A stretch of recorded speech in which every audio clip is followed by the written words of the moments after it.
So in this Visme tutorial video, I'm going to be showing you guys how to add effects to text here on Visme. So first thing you have to do, you guessed it, add some text to your design. So go to the top left here, press on the text icon, and how about I type in the word effects.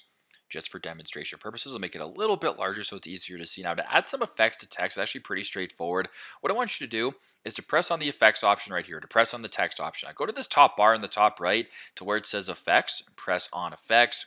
Now what you can actually do here is you can change the text effects, so you can add shadow to text, you can add cyber, glow, neon, whatever the case may be. You can kind of play around with it this way.